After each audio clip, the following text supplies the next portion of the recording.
Assalamualaikum warahmatullahi wabarakatuh. Hai Halo. teman-teman semua, kali kali ini kita kedatangan tamu dari Dinas Tenaga Kerja Kota Lubulingga dengan Bapak Muhammad Geraldi.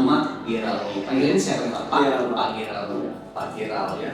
Oke, selamat datang di podcast Koja Kito, Pak Geraldi ya.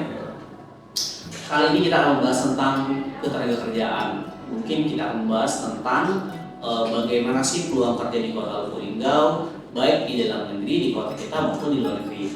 Mungkin nanti Pak Geral bisa jelasin satu persatu. Oke, Pak Geral, pertanyaan nih ya. Yang pertama, kondisi peluang kerja di Kota Lubulingga ini itu gimana Pak? Kalau di Dinas Tenaga Kerja punya database nggak sih? Berapa jumlah pengangguran di kota kita, kemudian peluang kerja di kota kita tuh ada berapa banyak? Bisa jelasin nggak Pak? Baik, kalau untuk peluang kerja ya, rekan-rekan sekalian ya. Untuk peluang kerja di kota kita ini, kalau untuk sektornya itu yang paling banyak itu sektor perdagangan, Pak. Perdagangan, mulai dari retail, kemudian perdagangan kendaraan juga. Jadi sektor lowongan yang paling didominasi itu adalah marketing dan sales. Marketing dan sales. Ya, marketing dan sales. Termasuk juga untuk penjualan makanan minuman gitu. Nah, kalau sales dan marketing ini banyak Pak, penerimaan setiap hari pun mereka terima tampung. Tapi kita juga harus punya skill, dan ingat rekan-rekan sekalian bahwa sekarang ini pemasaran itu tidak hanya door to door atau dari mulut ke mulut aja.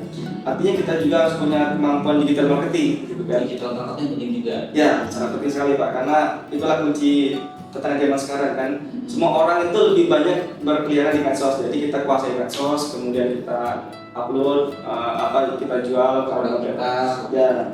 Nah itu yang tentang yang paling tadi. Oke, yang Bapak bilang tadi sales dan marketing paling banyak sekarang peluang kerja di Kota Lubulingga. Ya. Nah, skill yang paling dasar yang dibutuhkan, terutama nih, kita kan sekolah di SMK nih, kami kan mencetak lulusan SMK nih. Ada jurusan AKL, akuntansi, ada jurusan DKV, desain komunikasi di sekolah atau multimedia, ada jurusan manajemen perkantoran, ada dari pemasaran dan manajemen perkantoran. Nah, kalau di bidang sales marketing, skill apa saja sih Pak yang paling dibutuhkan mereka biar ketika mereka sudah tamat dari sekolah kita ini, mereka tuh punya skill gitu Pak? Oke. Yang pasti skill content creator dulu ya Pak ya. Content creator, kemudian public relation. Nah, itu yang paling penting dulu. Kenapa public relation juga penting? Karena kita juga meskipun marketing pertama kali dari digital, itu juga tetap harus datang. Seperti di kantor kami aja tiap hari datang tuh yang nawarin mobil, nawarin motor seperti itu. Tetap public relation juga yang baik. Kemudian juga ada marketing dari bank juga Pak, tidak melulu hanya produk ya, jasa juga ada. Dari bank juga datang. Kemudian juga jangan lupa juga ketika kita lagi di rumah itu kita mainkan medsos kita melalui content creator tadi. Berarti dari awal sebelum tamat sebisa mungkin skill yang kita punya kita tunjukkan di sosmed kita ya Pak ya. Betul. Itu yang paling gampang biar portofolio kita, CV kita itu kelihatan. Oh, dia sudah 5 tahun nih belajar desain. Betul. Oke, dia sudah 3 tahun nih belajar jadi buat ilustrator nih, ya kan? Dia sudah 5 tahun nih menjadi misalkan review produk sebuah barang gitu. Betul. Berarti kan ada rekam jejaknya di situ. Betul. Jadi yang paling penting ya buat anak-anak semua, terutama jurusan SMK, maka dari sekarang bangunlah sosmed kalian itu untuk mengupload semua skill kalian. Itu yang penting Pak ya. Karena medsos juga bisa menunjang peluang kita untuk masuk ke dunia kerja Pak. Contoh, beberapa bank, meskipun ini tidak kita bisa benarkan juga karena beberapa tempat pekerjaan itu ada 2-3 jabatan yang merangkap. Contoh nih ya, ketika ada bukaan teller bank nih Pak. Ya, ada calon kandidat yang datang, kemudian pasti ditanya tuh medsosnya apa. Ketika dilihat, oh ternyata dia jago bikin konten, pasti dia akan menjadikan nilai plus. Dia bisa bikin teller bank dan juga bisa menawarkan produk-produknya dari bank itu. Oke. Nah, jadi sosmed itu jadi pilihan juga ya. Betul. Sangat buat bank untuk melihat produk kita Pak ya. Ya. Jadi kalau misalkan isi konten kita, sosmed kita itu ujaran kebencian, kemudian mengumpat, menggibah orang lain itu fatal juga Pak ya. Fatal juga. Itu Kita pun jadi bakalan bocor kalau nih mereka ketika mereka kerja di tempat kita bakalan bocor juga di buat Pasti. ini ya kan. kayaknya kan berpikir berulang kali untuk menerima bahayanya. Oke. Pasti. Jadi jangan pernah menggunakan hal-hal yang negatif di sosmed kita, itu kuncinya Pak ya. Pasti. Oke. Kalau yang Bapak lihat nih, Bapak kan dari Dinas Tenaga Kerja. Perusahaan-perusahaan yang Bapak bilang tadi kayak sales dan marketing itu berapa banyak sih Pak di Kota Lubulingga? Saya nggak punya datanya loh Pak. Kalau untuk per bulan itu pasti ada Pak. Per bulan itu setiap perusahaan itu Bukan maksudnya jumlah Dinas Tenaga Kerja punya data nggak? Jumlah apa namanya itu yang bekerja di perusahaan yang ada di Kota Lubulingga. Oke.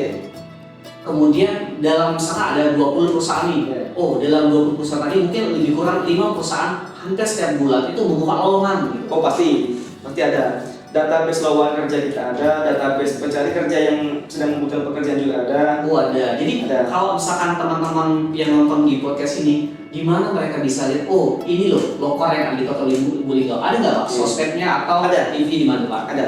Kalau Facebook kita itu nama dinas kita, Dinas Ketenagakerjaan Kota Lubulingga, dan IG-nya Disnaker Lubulingga gabung kecil semua. Di Snaker Lubulingga itu Itu IG-nya. Ya, Oke. Instagram. Kemudian Kalau Facebooknya nama dinas kita, Dinas Ketenagakerjaan Kota Dinas Lubulingga. Ketenagakerjaan Kota Lubulingga. Ya. Oke, kalau kita search di Google muncul apa ya? Muncul, pasti Oke, muncul. nanti kita Jadi cek dulu ya. Dan bukan hanya lowongan Pak, pelatihan kerja juga kita kan sudah Pelatihan tadi ada. juga di posting situ. Oke. Peraturan ketenagakerjaan yang baru kita juga posting situ seperti UMR, kemudian Berarti aktif terus Pak ya? aktif terus. Aktif terus. Ya. Oke. Jadi anak-anak biar follow sih. Ya. Ya, karena yang saya lihat, yang saya baca tahun 2024 tuh penyumbang pengangguran terbesar di Indonesia itu adalah tamatan SMK. Betul. Lebih dari 8%. SMA SMK. Berarti contoh nih di sekolah kami di satu angkatan ada 400 nih. Kalau misalkan penyumbang penganggurannya 9%, 9 kali 4 ada 36 orang yang penyumbang pengangguran. Itu pun kalau misalkan yang lainnya kerja juga. Feeling saya ini lebih dari itu loh, feeling saya, karena nggak mungkin semuanya kerja, mungkin ada yang kerja sama orang lain, buka usaha sendiri, tapi yang benar-benar tidak ada pekerjaan, yang misalkan cuma di rumah doang, mungkin kisaran 50 atau sampai 100. Nah, ini kan peluang bagi mereka nih, ikutin pelatihan, melihat lowongan kerja di dinas pekerjaan. Nah, yang ingin saya tanyakan nih Pak, dalam 1 bulan ada nggak sih pelatihan di dinas kerja itu, atau ada bulan-bulan tertentu aja, terus skill-skill apa aja sih yang dilatih di dinas tenaga kerja tadi Pak? Ya. Jadi kebetulan di Kota Lubulingga ini ada 2 balai latihan kerja Pak.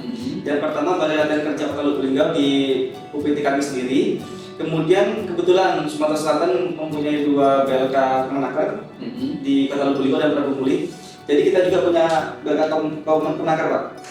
BLK Kemenaker itu yang di Waterpan. Jadi nama BLK Kemenaker kita itu Satpol PPP Lubulingga Pak.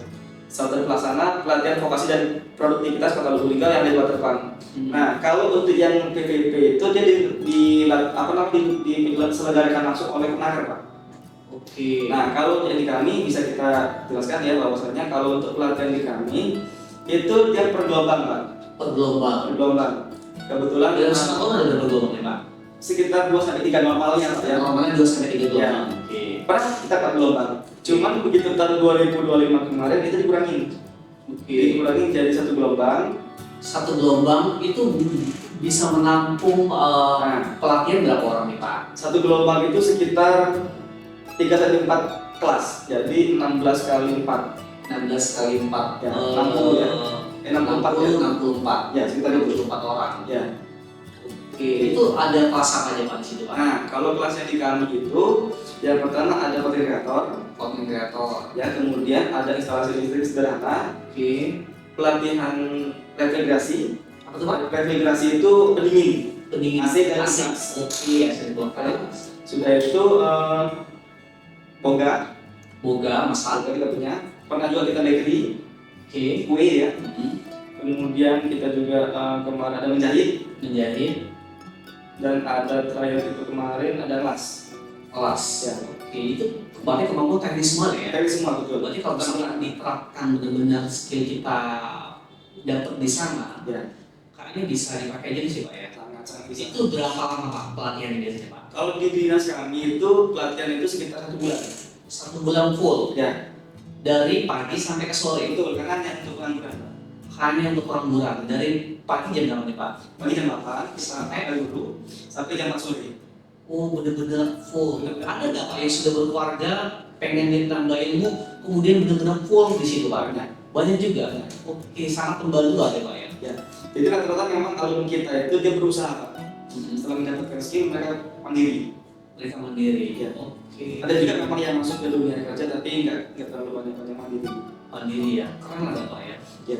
Berarti itu sangat-sangat dibutuhkan sih Pak Ya. buat orang-orang yang masih pengangguran, yang kemudian nggak tahu arahnya kemana, mungkin ketika sekolah dia banyak mainnya gitu kan, berarti ketika dia sudah puas sekolah, aduh ternyata kehidupannya sangat keras nih, nggak ada skill, nggak makan gitu kan. Dan juga itu bisa menunjang juga kalau kita mau melamar pekerjaan awal gitu kan. Karena pasti kok ini udah punya skill nih, dinas boleh dipakai. Ada sertifikat juga. Ada sertifikat. Oke. Ada sertifikat, kemudian diberikan makan siang, Makan siang gratis. sertifikat dan seragam. Seragam. Ada uang saku juga. Ada juga. Ada juga. Berarti benar-benar membantu ya. Betul. Tapi kan peluangnya sedikit loh Pak. Nah itu dia masalahnya. Kan Bapak bilang tadi sekarang dalam satu angkatan, satu tahun ada cuma satu gelombang, satu gelombang 60 orang. Nah, gimana peluang yang paling signifikan biar anak-anak ini bisa tembus untuk ikut pelatihan? Ada cara paling lagi sananya. Gimana nih Pak? Jadi yang pertama kita bikin kartu angka 1 dulu, di situ share kerja. Nanti kalau sudah punya akun share kerja yang di Bang kita udah sosialisasi lah ke Mas. Jadi setelah punya akun itu kita bisa daftar di Skill Hub. Skill Hub itu pelatihan gratis juga. Oke, skill up. Skill Hub. Oke. Yang melaksanakan ya yang PVB itu, tapi nggak mesti PVB boleh, nggak PVB-nya nasional. Jadi kalau lainnya nggak ada masalah. Nggak ada masalah. Selagi dia gratis, tapi ada juga berbayar. Di situ share kerja itu ada yang berbayar, ada yang gratis. Kalau memang kita kalau biaya pilih gratis saja. Semua balai kemenaker bisa dilamar di situ. Bisa diakses di situ ya. Ketinggalan kita gitu kan. Oke, itu sangat membantu sih buat alumni SMA loh Pak. Nanti saya coba, mungkin ada banyak, mungkin boleh kunjungan, nanti saya buka lagi sosmed Bapak, kemudian saya cari info yang lebih mendalam lagi. Yaitu untuk pelatihan di dalam negeri dan khususnya Kota Lubuk Surabaya. Kalau yang Bapak lihat dalam 1 bulan tuh ada berapa lokal sih Pak? Umumnya Pak? Umumnya memang nggak terlalu banyak Pak, sekitar 40 sampai 50. Kecuali ketika ada perusahaan baru buka. Itu baru. Itu yang bahkan kita pas Lipo baru buka itu ada dalam waktu 1-2 bulan itu 400 orang yang terima. 400 orang. Ya, memang kalau perusahaan baru buka luar biasa. Grand Jury itu sampai 100 orang. 400 orang ya. Apalagi perusahaan besar. Air Bunda ratusan orang juga baru buka. Tapi kalau yang itu udah stabil, ya nggak banyak. Memang banyak satu standar bulan 40 sampai 50 orang ya. per tahun itu udah banyak itu. Itu gimana Pak? Bapak dari info atau orang dari perusahaan menghubungi Dinas Tenaga Kerja atau tim kalian, tim Disnaker ini door to door mengunjungi perusahaan Pak? Gimana nih? Sebetulnya gini Pak, kalau untuk peraturan lapor lowongan itu sudah diatur di Perpres nomor 57 tahun 2023. Nah, bahwa setiap perusahaan yang berdomisili di suatu daerah itu wajib melaporkan lowongannya ke Dinas Tenaga Kerja. Seharusnya. Tetapi ya, memang kita juga nggak bisa menunggu perusahaan. Terkadang kita juga jadi pola Pak. Baik kita datang sendiri door to door seperti Bapak tadi, atau juga yang kita udah punya kontak kita tanyakan sedang ada lowongan nggak. Iya. Atau juga ketika dia posting di medsos mereka, kita pantau, kita monitori. Kita tanyakan apakah lowongan ini, setelah kita dapatkan kebenarannya baru kita berikan ke pencari kerja juga. Kalau yang sampai dengan saat ini kan di Dinas Tenaga Kerja itu ada nggak sih Pak database? Oh, jumlah orang yang mau melamar kerja di Lubuk Linggau ada berapa? Bakal punya database nggak? Kalau untuk yang sedang ingin melamar kerja itu memang kita belum, karena pada dasarnya orang yang membuat kartu pencari kerja itu tidak perlu langsung bekerja. Bisa dia persiapan ketika mau lulus, bisa dia persiapan ingin pindah pekerjaan tapi belum tentu langsung melamar. Bisa juga ya dia untuk melamar pelatihan. Oke, jadi bukan satu tujuan ya? Bukan ketika mereka berkartu tadi otomatis mau cari kerja nggak juga? Bisa juga dia mengajukan usaha, bisa di share kerja itu Pak ada untuk lowongan pekerjaan, pelatihan kerja dan pengajuan usaha. Dan itu mereka bisa langsung mandiri pakai HP ke situs, jadi kita nggak bisa mantau. Jadi sudah ada situsnya mandiri Pak ya? Ya, dan yang punya situs juga Kemenaker. Kemenaker nasional Pak ya? Nasional, betul. Oke, Pusat. Oke. Nah, kemudian kita lanjut ke untuk pembahasan yang pekerjaan luar negeri, Pak. Ya. Apa saja sih yang disediakan oleh Dinas Tenaga Kerja untuk membantu masyarakat khususnya Papua Lingga untuk mendapat pekerjaan di luar negeri? Baik, kalau untuk lowongan di luar negeri juga sama Pak, sifatnya kalau kita sedang mempunyai lowongan itu pasti kita posting ke Facebook dan Instagram kita di medsos ini. Nah, terkait untuk bagaimana sih kita mencari lowongan ini benar apa enggak, legal ilegal. Yang pertama pasti dia itu untuk saat ini Pak ya, itu jangan pernah tujuan kita itu ke negara yang sedang dilarang. Contoh, saat ini kan Thailand, Kamboja dan Myanmar tidak boleh tuh karena kasus luar ya, mau apapun judulnya. Kemarin pernah kita kejadian ada orang yang saya ingin menjadi guru di Thailand seperti itu. Ini Pak profilnya saya tidak diterima karena di negara kita sedang ditutup Thailand. Mau apapun alasannya itu belum diverifikasi. Karena gini Pak, setiap tenaga kerja yang mau keluar negeri sebelum dia membuat visa kerja itu pasti minta rekomendasi di kita dulu. Oke. Dan imigrasi tidak akan mengeluarkan visa kerja kalau belum dapat rekomendasi dari dinas. Dinas Tenaga Kerja. Ya, gitu. Perhatikan kalau memang ada lowongan pekerjaan yang langsung berangkat membuat visa liburan itu berarti legal. Jangan mau. Ilegal. Kalau misalkan dibuat visa liburan. Betul. Visa liburan biasanya berapa lama nih Pak? Ya kan nggak lama kalau liburannya. Sebulan atau 2 bulan. Sebulan atau 2 bulan ya jangka waktunya. Dan ketika kita udah habis visa itu, ada imigrasi di tujuan negara itu rahasia, katakanlah selesai. Deportasi itu paling enak. Yang di Malaysia kemarin ada yang dipenjara dulu 3 bulan, disiksa dulu. Itu kejadian. Baru deportasi. Berarti kalau untuk Asia Tenggara, Vietnam, Myanmar, Thailand, Kamboja. Kamboja. Ya. Myanmar, Thailand, Kamboja. Ya. Yang banyak kasus di luar kemarin di mana nih? Itu semuanya ilegal semua. Ilegal semua ya. Dan tapi memang kayaknya memang dari Bulino nggak ada itu. Nggak pernah ya. Ya. Tapi kalau yang dari daerah kayaknya entah Iya. itu serem kali ya Pak. Iya. Dan mereka itu juga sama, bisa liburan semua mereka. Oke, berarti ada kesalahan sistem di situ ya. Pertama mereka sudah ilegal, kemudian mengharapkan gaji yang lebih, nggak tahu di sana nggak jelas juga, disiksa juga. Dan kalau misalkan buruknya bisa meninggal juga di sini nggak jelas karena kita nggak ada saudara. Betul. Di negeri orang, ya mati konyol aja sih Pak. Diambil oleh dulu kita itu. Iya. Kalau dia nggak target, maksudnya penipuan yang nggak jalan atau nasabah yang minjam sama dia nggak jalan itu organ tubuhnya diambil. Itu kalau lihat di YouTube serem. Saran Pak ya.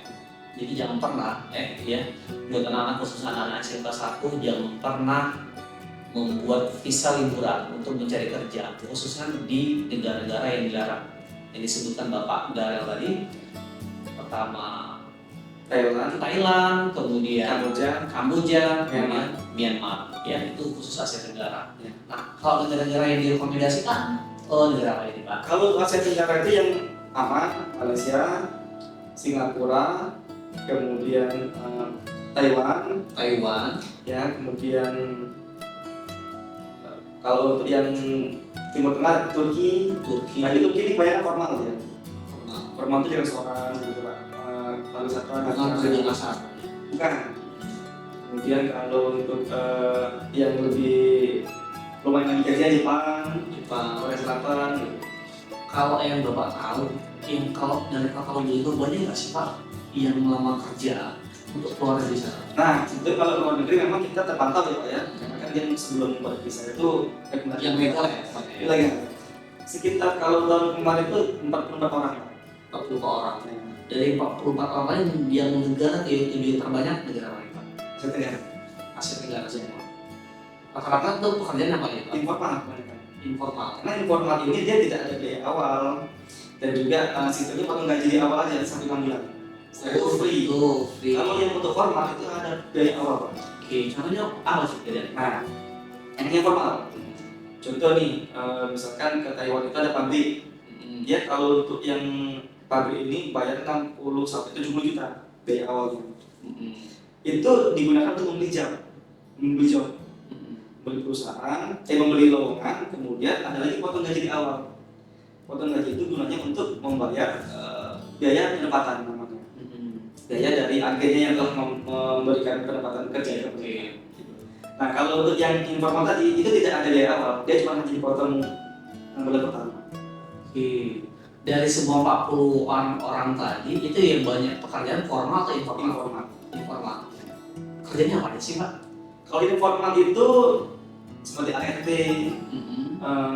babysitter, kemudian chef di rumah, kemudian perawat orang tua. Itu yang paling dominasi. Yang paling dominan di situ. Iya. Tapi kalau misalkan yang kalau kerja formal saya lebih keren ya Pak ya. Ya karena di pabrik ya. Iya di pabrik dan income itu lumayan walaupun Betul. ada modal awalnya. Betul. Memang Jadi formal bisa. sarannya bagusan kita ngelamar yang kerja di luar negeri yang sifatnya formal walaupun kita cari modal dulu deh. Ya. Ya kan? Itu lebih menjamin untuk masa depan dan kita itu legal dan kayaknya tuh kalau buat nabung lebih safety deh. Memang. Ya kan Pak? Kebanyakan kalau yang kerja di formal itu dia nggak lama-lama.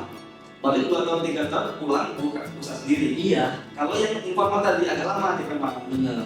Karena tabungannya lebih sedikit ya. Bener sih. Dan memang itu yang saya bilang tadi yang skema penyalur Pak ya, skema agen ya.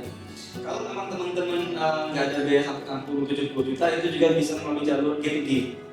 G2G itu government to government. Ya formal to government. Ya, Oke. ini yang punya program itu Kementerian WRI Pak.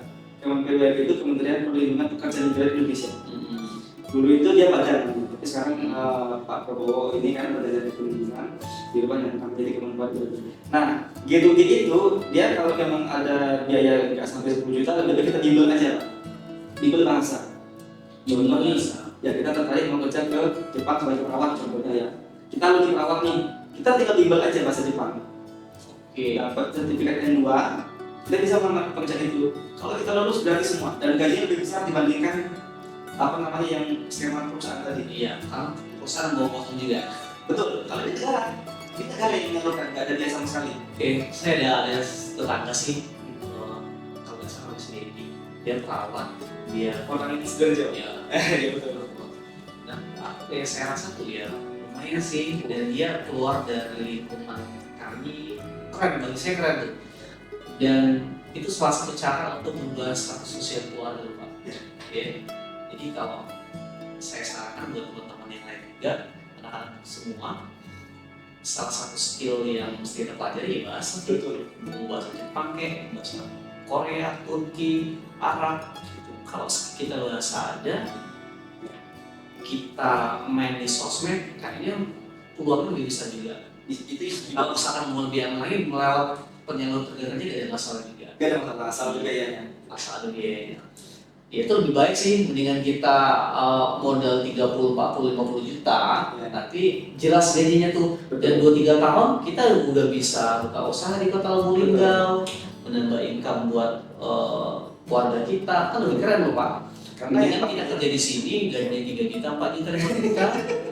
Kita yang kerja, kemudian marah-marah terus, panik terus, kan repot itu urusannya. Ya. Karena ya Pak Pomo tuh kalau misalkan kita lulusannya di bawah sarjana, peluang kita untuk mencapai top level pekerjaan, jabatan yang sifatnya high class itu udah susah.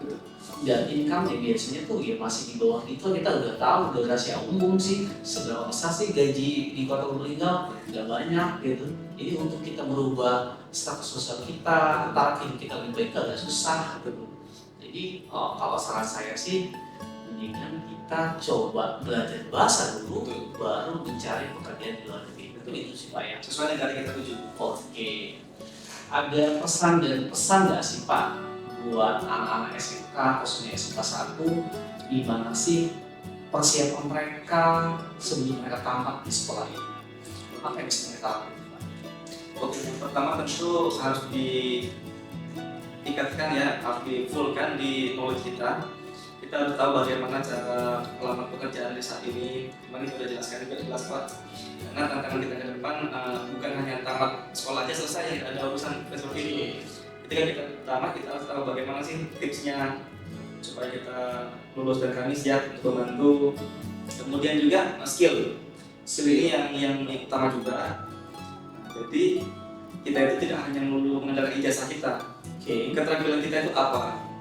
Itu kita juga punya. Dan ditonjolkan kalau kita itu apa? Yang paling menonjol, yang paling jadi adalah diri kita ini apa? Kelebihan kita apa? Nah, itu harus kita punya. Kemudian yang terakhir juga sekarang itu namanya Pak digital literasi. digital literasi. Ya, kemampuan mengelola AI itu juga penting sekarang Pak. Oke. Sekarang masalah-masalah kita itu yang suka kadang mentok itu kita harus bisa tanyakan ke AI. Karena AI itu tergantung kita Pak. Itu juga prompt-nya lah ya. Ya, itu juga harus bisa kita manfaatkan dengan baik. Dan yang terakhir ya pasti doa. Doa dari keluarga dan orang tua. Doa dan keluarga karena ya sempat apapun usaha kita ada masih faktor yang tidak bisa kita kendalikan ini dari Tuhan yang kita. Terima kasih informasi dan nasihatnya ya Pak Gel. Saya tambahkan sedikit bahwasanya skill itu membuat kalian diterima bekerja, tapi attitude itu membuat kalian dipertahankan. Maka pertahankan attitude yang baik. Nah, seharusnya dari sekolah itu contoh yang paling relevan ketika kita sekolah yang pertama, jangan pernah telat. Di dalam perusahaan ketika kita kerja orang nggak suka orang telat tuh. Kemudian kalau ada job pekerjaan selesaikanlah, jangan sampai pending. Kalau masih sekolah dikasih job nggak selesai, dikasih project nggak telat juga, itu kebiasaan sampai kapanpun susah karena perusahaan nggak suka orang yang tidak menyelesaikan pekerjaan. Kemudian harus punya inisiatif, jangan manut aja, buat inovasi inisiatif yang membantu perusahaan tumbuh.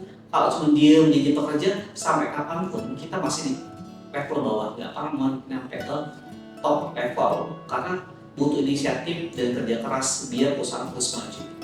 Oke. Nah ini saja. Ada lagi tambah sedikit Pak. Jadi ini kan tadi versi kita Pak ya. Oke. Ini kita mau bicara yang agak ini juga ya. Saya akan membawa maaf ya. Jadi kita ada juga anggapan di Lubuk ini dan mungkin bukan Lubuk aja Pak. Ada seperti fenomena orang dalam. Ya. Oke. Mungkin dibilang orang dalam itu saya kurang setuju karena pada dasarnya jaringan Pak. Jaringan. Nah, jadi kalau ini saya pernah berbicara dengan beberapa perusahaan, ini tips bagaimana masuk ke dunia kerja ya. Pada dasarnya perusahaan itu tidak mempermasalahkan fenomena orang dalam ini. Yang paling dibutuhkan perusahaan itu yang pertama dia berintegritas.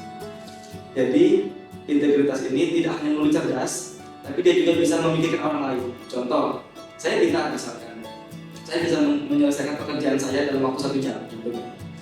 Dari itu saya datangnya siang-siang terus karena saya merasa mampu mengerjakannya cepat. Padahal ada bidang lain yang menunggu pekerjaan saya. Seandainya saya datang pagi, jam 8 sudah selesai, pekerjaan lain, bidang lain bisa mengambil pekerjaan saya dan produktivitas perusahaan lebih tinggi.